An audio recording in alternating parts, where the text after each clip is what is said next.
Olti bo'lilar 20, olti yana o'sha bema'no gaplar. Ba'zilar kayapti Instagram, ishga ko'ra galovini shaplar. Instaga video qo'yar, qiziqmas ma'no saviyasi. Urdoni ko'taryapti unga yozilgan negativ chatlar.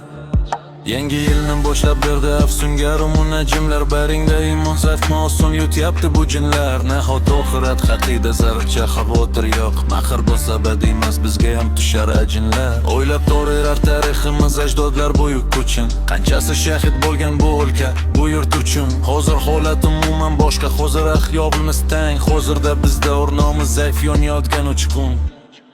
Agar kimlardir so'rasa yurtimizni ta'rifin, maqtanamiz boshqalarga O'zbekiston tarixin. Qarshi maqtanishga boshqa arzirli sabab bormi? Axir Insta egallagan bizning asosiy kun tartibin. Tarmoq ishra safsata, go'yo dunyo tor.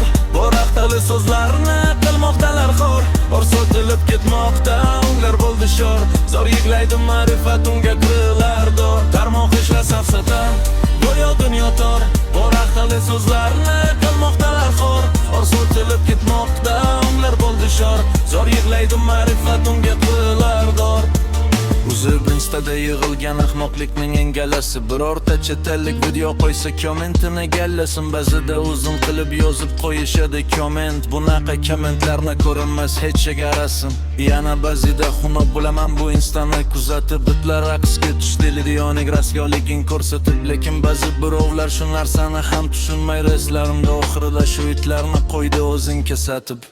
Instada foydali blogerlar saxovatchi quruvchi, lekin juda ko'pchilik kommentda shart bajaruvchi. To'g'ri bo'luv ham hammasi uncha yomon emas, lekin 100% yomon o'zini pazor qiluvchi. Anoshka haqida menda umuman gap yo'q. O'zi Ahmad Boydan keyin xalqni ikkinchi bor ochildi ko'zi. Ko'tarilar cringe'lik, ko'tarilar manqurtlik. 200 ta ko'rish bilan qolib ketar meni so'zim.